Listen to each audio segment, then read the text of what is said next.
राजपुर गांव की मिट्टी कई सालों से प्यासी थी। लगातार 3 सालों के सूखे ने किसानों की कमर तोड़ दी थी। इसी गांव में रमाकांत नाम का एक किसान रहता था।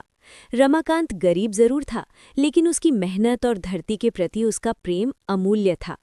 उसके पास बस 2 बीघा जमीन थी, जिसमें पिछले 2 साल से कुछ नहीं उगा था। उसकी पत्नी लक्ष्मी और 2 छोटे बच्चे अक्सर भूखे पेट सोने को मजबूर होते थे।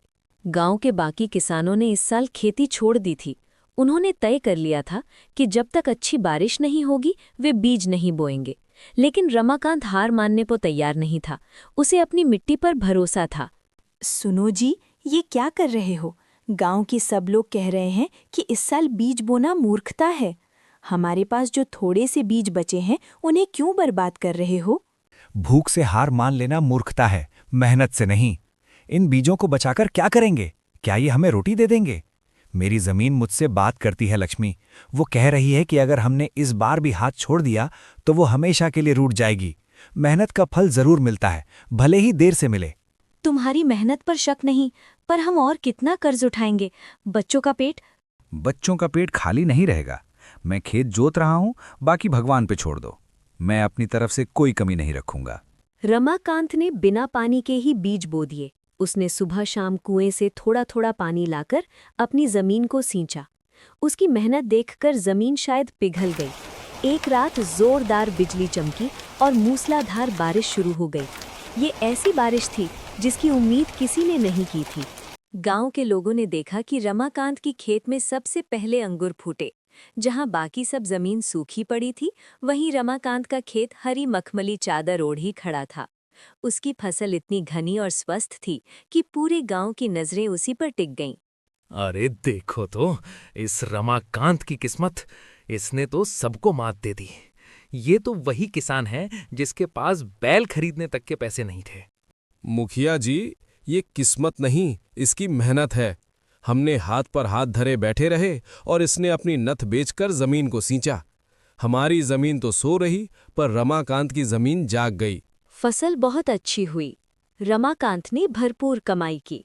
उसने सबसे पहले अपना कर्ज चुकाया और अपनी बच्चों के लिए नए कपड़े खरीदे। अब उसके पास गांव के बाकी किसानों से ज्यादा धन था। लेकिन जैसे जैसे धन बढ़ता गया, रमाकांत के अंदर एक नया बीज उगने लगा, लालच और अहंकार का बीज। वो अब किसी से बात नहीं करता था। जब शंभू और कुछ किसान उससे सलाह लेने आए तो रमाकांत ने उन्हें दुत्कार दिया। रमाकांत भाई, हम तुम्हें बधाई देने आए हैं। तुमने तो चमत्कार कर दिया। हमें भी बताओ, तुमने कौन से बीज डाले थे और जमीन को कैसे तैयार किया था? हमारी मदद करो। मदद? जब मैं सूखे खेत जोत रहा था तब तुम सब हंस रहे थे। क्या अब मेरी कमाई में हिस्सा लेने आए हो? मैंने मेहनत की है, अपनी किस्मत खुद बनाई है। तुम लोगों में हिम्मत नहीं थी। जाओ और अगली बार मेरी तरह संघर्ष करो, भीख मत मांगो। रमाकांत, तुम बदल गए हो। तुम्हारी फसल तो अच्छी हुई, पर तुम्हारे मन में जंग लग गया है। रमाकांत ने अपने खेत के चारों ओर एक ऊंची चहार दीवारी खड़ी कर दी और बाहर एक बड़ा बोर्ड लगा दिया। यहाँ केवल सफल किसान का प्रवेश है। उसने गांव के सबसे गरीब बच्चों को अपने खेत में खेलने से भी मना कर दिया।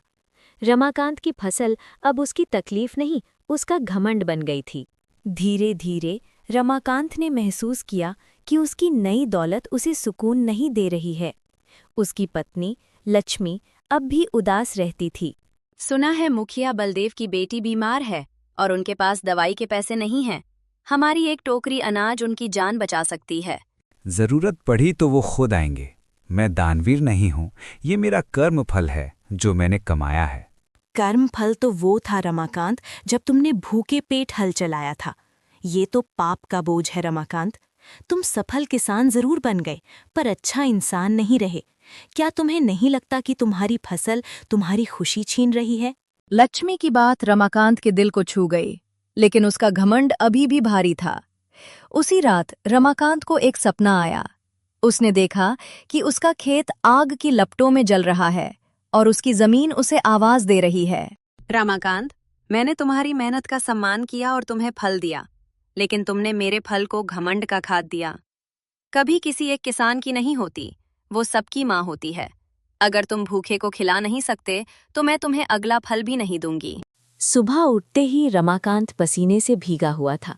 उसे महसूस हुआ कि उसकी फसल का रंग थोड़ा पीला पड़ रहा है, जैसे जमीन सचमुच रूठ गई हो। उसे तुरंत अपनी गलती का एहसास हुआ। उसे याद आया कि वो गरीब किसान रमाकांत, जिसने बिना किसी स्वार्थ के मेहनत की थी, कहाँ खो गया है। लक्ष्मी, मुझे माफ कर दो। मैं अंधा हो गया था। मेरा अहंकार मेरी जान ले लेता। मुझे याद आया मैं भी कभी भूखा था। उस दिन रमाकांत ने वो किया जिसकी उम्मीद किसी ने नहीं की थी। उसने अपने गोदाम का 1/3 अनाज निकाला। उसने शंभू और कुछ किसानों को बुलाया और उन्हें बैलगाड़ी तैयार करने को कहा। उसने खुद मुखिया बलदेव, शंभू और गांव के हर जरूरतमंद के घर जाकर अनाज पहुंचाया। जब वो मुखिया बलदेव के घर पहुंचा तो मुखिया की आंखें भर आईं। रमाकांत, तुमने हमें कर्ज से नहीं बल्कि अपनी अच्छाई से जीता है। हम तुम्हारी मेहनत पर हंसे थे, लेकिन तुमने हमें सबक सिखाया। तुम सच्चे किसान हो। नहीं मुखिया जी, मैं अब किसान बना हूँ। मेरी असली फसल ये अनाज नहीं है, ये आप सबका प्यार और भरोसा है। अब मेरी जमीन खुश है। गांव के लोगों ने रमाकांत को पहली बार सच्चे सम्मान की नज़र से देखा। कुछ ही दिनों में रमाकांत के खेत में फिर से हरियाली लौट आई और अगले साल उसने गांव के बाकी किसानों को खेती के नए तरीके सिखाए। अब रमाकांत अमीर तो था, पर उसका दिल और भी बड़ा हो गया था। उसने सीख लिया था कि मेहनत से फसल उगती है, पर दिल से उगी फसल ही जीवन देती है।